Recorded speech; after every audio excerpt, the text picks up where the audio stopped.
I did read the Quran then at that time. Didn't read it then for quite some years, but in recent years I've come back to reading it. I suppose my difficulty with it is that it claims to confirm that which has gone before, the Torah and the Injil. And yet, when I read it, it doesn't confirm. It seems to conflict and contradict with what has gone before. So I think that's one of my major difficulties when coming back to read it.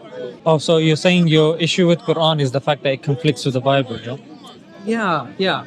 And yet it claims to confirm what has gone before. So, for example, and this perhaps comes to the heart of the differences. Surah 4157, the claim that Jesus wasn't crucified. I mean, I don't know how you personally interpret that verse. It contradicts what's the Yeah, I've understood the definition of vegan. Yeah. definition of Vegan. Uh-huh. Yeah, somebody who doesn't have dairy or meat. Yeah. So let's just say that's the original definition.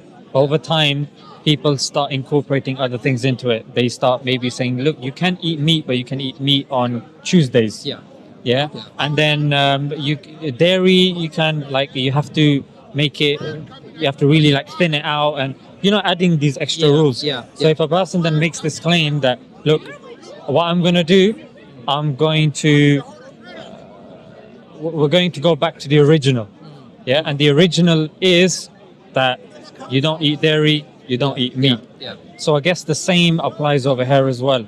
The monotheistic teachings of every religion, which is believing in one God, not believing in a trinity, not believing in human beings for salvation solely, and other things as well. So this is what the Quran means by confirming what was done by every single prophet that came from the time of Adam all the way to the time of the Prophet Muhammad.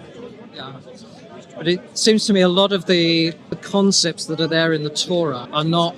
the Quran uses words without importing the meaning of those words very often. Imports the word covenant, talks about the covenant that God made with Moses and his offspring. But if you look at the Hebrew scriptures, right from the beginning, God's original intention was that he would be in fellowship, he would be in relationship with those that he had created. That was his original intention. But because of Adam's transgression, we were cut.